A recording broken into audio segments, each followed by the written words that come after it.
इसी पे जरा अब हम बात कर लेते हैं। तर्जयकार हसन अयूब साहब आपको अब शामिल गुफ्तगू करते हैं। हसन भाई अस्सलाम वालेकुम, गुड मॉर्निंग, बाखबर सवेरा में खुशामदेद। और क्या खुशगवार हैरत वाली ये सुबह हुई होगी कई पाकिस्तानियों के लिए कि जब उन्होंने देखा होगा कि JUI फे और PTI आपस में बगलगीर। आप भी खुशगवार तौर पे हैरान हुए? देखिए, इस पे हैरानगी की बात नहीं है। हैरानगी सिर्फ इस बात पर है कि जो पिछला मौकफ लिया था बानी चेयरमैन तहरीक इंसाफ ने, और वो कहते थे कि जी मैं कभी भी नहीं बैठूंगा इनके साथ, ये चोर है, ये डाकू है। तो अच्छी बात है, उन्होंने अपने रवैये में लचक लेकर आए हैं और खुद चलकर मौलाना फजलुर रहमान के दर पर चले गए। तो उन्होंने तो फिर एक वफादारी का सबूत देते हुए अपने दरवाजे भी खोल दिए और अपने जो है वो बाजू भी खोल के गले लगा लिया उनको। तो ये अच्छा है। सियासत में तलखी खत्म होनी चाहिए, लेकिन ये तलखी खत्म नहीं हो रही बल्कि तलखी बढ़ने की तरफ जो है ये कुछ इशारा कर रहा है ये मुलाकात। तो अब देखते हैं कि आइंदा के आने वाला जो एक हफ्ता है ये बहुत अहम है। इस पे चीजों ने शेप अप होना है कि क्या जो इस वक्त भी जारी एहतजाज के कुछ मकामात पर हो रहा है, बिलखुसूस KP और बलूचिस्तान के अंदर, तो क्या वो वहीं पर वो होगा, वो खत्म होगा एहतजाज, या एहतजाज आगे मजीद बढ़ सकता है। अब कल का जो एहतजाज की कॉल है मेरे ख्याल से वो बहुत सीरियस कॉल नहीं है, लेकिन आने वाले यानी 4-5 दिनों बाद यही हालात क्या शेप इख्तियार करते हैं इस पर नजर रखनी होगी। क्योंकि एक तरफ देखिए सियासी जमातें जो है वो जोर तोड़ की तरफ लगी हुई है और दूसरी तरफ ये एहतजाज की कॉल भी आ गई है। अब तहरीक इंसाफ जो है और इवन जमीयत उलमा इस्लाम, ये दोनों जमातें अंडर प्रोटेस्ट असेंबलीज के अंदर जा रहे हैं, यानी ये एहतजाज भी कर रहे हैं और असेंबली का हिस्सा भी बन रहे हैं। अब ये चीजें ये क्या सिमत इख्तियार करते ही तो आने वाला वक्त बताएगा। तो इस खबर को लेके हसन क्या वहां पर क्या हालात हैं नून लीग की तरफ? उन्होंने इस खबर को किस तरह रिसीव किया है जो मौलाना साहब ने इंकिशाफ किए? देखिए, मुस्लिम लीग नवाज की तरफ से कोई ऐसा रिएक्शन नहीं आया इस वक्त तक इस मामले के ऊपर।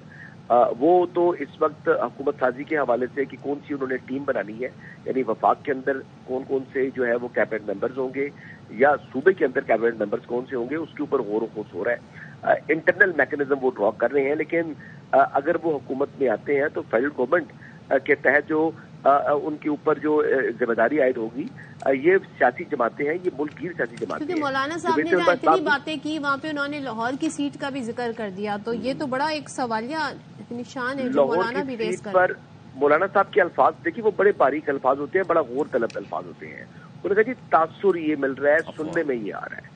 उन्होंने अफवाह का बात की, उन्होंने ये नहीं कहा कि सीट दी गई है। तो मौलाना साहब की बातें आपको वो दोनों साइडें खुश रहेंगी।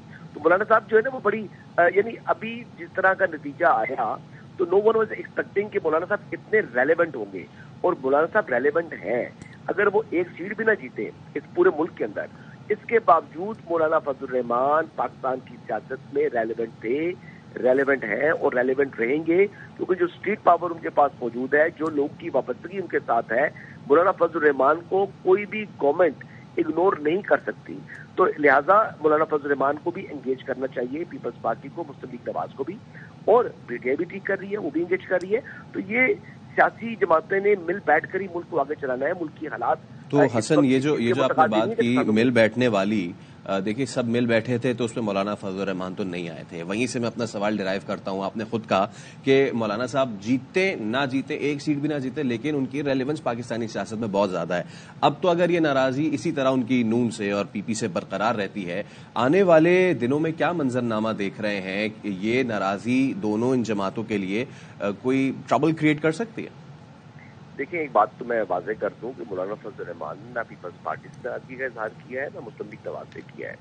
उनके एक तीसरी जो है वो उससे उनको अपनी नाराजगी का इजहार कर रहे हैं। तो जिनसे कर रहे हैं उन तक उनके पैगामात पहुंच चुके हैं।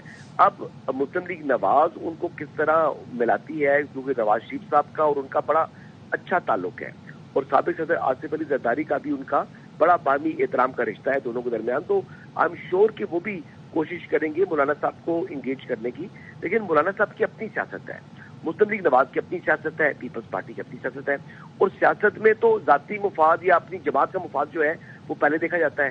तो कहते तो तमाम सियासी जमातें जो है वो मुल्की मुफाद को कहते हैं जी हमने सबसे अवलीन तरजीह रखी है, लेकिन सियासत का जो खेल है इसके अंदर पहले जाती मुफाद होता है, फिर जमाती मुफाद होता है, और फिर उसके बाद आती है बारी मुल्की मुफाद की।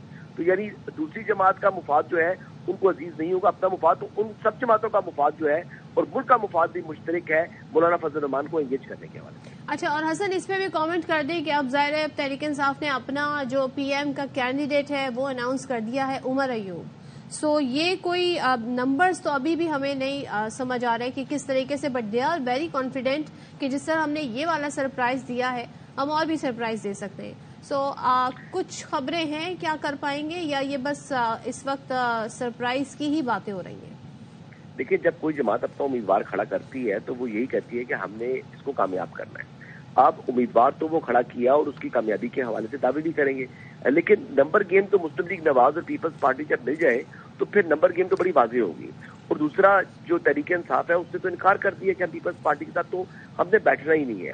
اب پیپلز پارٹی کی مرکزی حکومت کے قیام کے لیے سب سے زیادہ ریلیونس ہے، 54 سیٹس کے ساتھ وہ میدان کے اندر موجود ہے، اور یعنی اگر اس کو اگنور کر دیں تو کوئی بھی سائڈ، چاہے وہ P T I who independence کی صورت میں، چاہے مسلم لیگ نواز ہو، کوئی اپنی حکومت کا جو ہے وہ بنا ہی نہیں سکتا۔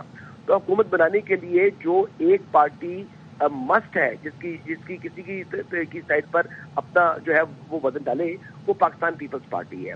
تو پاکستان پیپلز پارٹی سے انگیج نہ کر کے مرکزی کی حکومت کے قیام کے لیے اپنے ہاتھ خود کاٹ کے دے دیے تحریک انصاف نے۔ تو اب آپشن جو پیپلز پارٹی کا لیے ہمارے پاس مسلم لیگ نواز ہے، مسلم لیگ نواز کے ساتھ جب ان کا اشتراک ہوتا ہے تو نمبرز ان کے پورے ہو جاتے ہیں۔ ایک چیز تو یہ ہوگی۔ دوسری چیز یہ ہے کہ اس وقت وہ یعنی شہباز شریف کے لیے، چاہے مریم نواز کے لیے، چاہے ایون بلوچستان کے اندر اپنا امیدوار ہر صورت جو ہے وہ تحریک انصاف کھڑا کرے گی، کیونکہ اوپن فیلڈ نہیں دینی، یعنی بلا مقابلہ کسی کو وزیر اعظم نہیں بننے دیں گے، کسی کو سی ایم بننے نہیں دیں گے۔ تو یہی ان کی اسٹریٹجی ہے، اور اسٹریٹجی ہونی بھی چاہیے، کیونکہ ان کا اپنا منشور تھا، اپنے منشور کے تحت انہوں نے جو ہے وہ لڑا الیکشن۔ مسلم لیگ نواز کا اپنا منشور تھا۔ اس وقت حکومت سازی کے لیے یعنی پیپلز پارٹی اور مسلم لیگ نواز جو ہے وہ دونوں ساتھ تو بیٹھ رہے ہیں، لیکن فیڈرل گورنمنٹ میں پیپلز پارٹی شراکت دار نہیں بن رہی۔ وہ اس لیے کہ مسلم لیگ نواز اپنے منشور کے مطابق جو ہے وہ فیڈرل گورنمنٹ کو رن کر سکے، لیکن کانسٹیٹیوشنل پوسٹ پیپلز پارٹی لے رہی ہے، یا اسٹینڈنگ کمیٹیز میں جو ان کا شیئر ہوگا، جو ان کی اسمبلی میں نمائندگی ہے، اس کے جو ہے وہ تحت ان کو مل جائے گا۔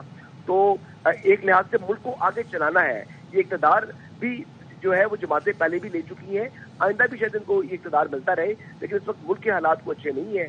آپ کو معلوم ہے کہ فائنینشلی اور لوگوں کی مشکلات بھی بہت بڑھ چکی ہیں۔ تو ایسی صورتحال میں دانش مندی کا ثبوت دینا چاہیے سیاسی قائدین کو، تاکہ ملک جو ہے ان حالات سے نکلے اور لوگوں کو خوشحالی میسر رہے۔ ٹھیک ہے حسن، تھینک یو سو مچ۔